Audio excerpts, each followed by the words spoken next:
The history of refuse-derived fuel can be traced back to the last quarter of the 19th century, so it isn't a new concept.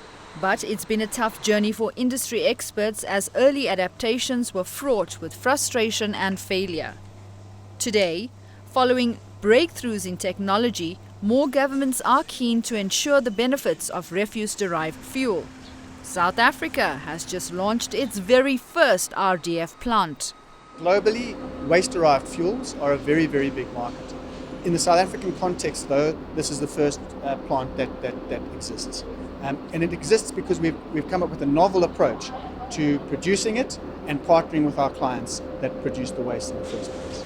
Basically, the whole process puts waste to excellent use. On site at our clients, we recycle a wide range of various recyclable materials such as glass, steel, paper, plastic, etc.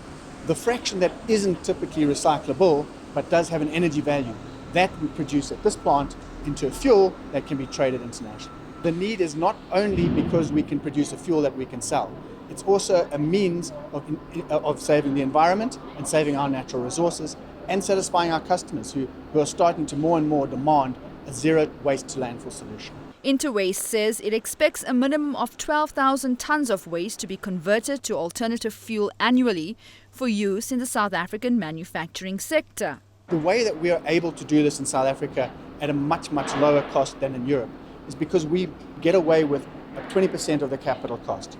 And we do this by source separation at our clients' facilities. In Europe, the facilities such as this would take in bags of municipal waste, open the bags and separate the different recyclable fractions before getting a wet material that needs to be dried prior to shredding to produce a fuel. So what we do is we go up the waste hierarchy onto the client site. We separate before the waste gets contaminated.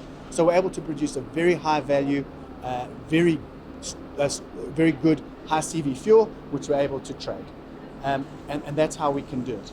There are specific markets that the company says it hopes to tap into to assist in reducing the overall carbon footprint. Typically, we've started supplying fuel to the cement industry, but power stations are also our target market, as well as industry, and we're developing our own combustion technology in partnership with various local and international players so that we can eventually sell energy back to our clients using the very waste that they give us to dispose on their behalf. This is an important milestone for South Africa as companies will be able to lessen their reliance on fossil fuels, which are not only detrimental to the planet but are becoming increasingly more costly.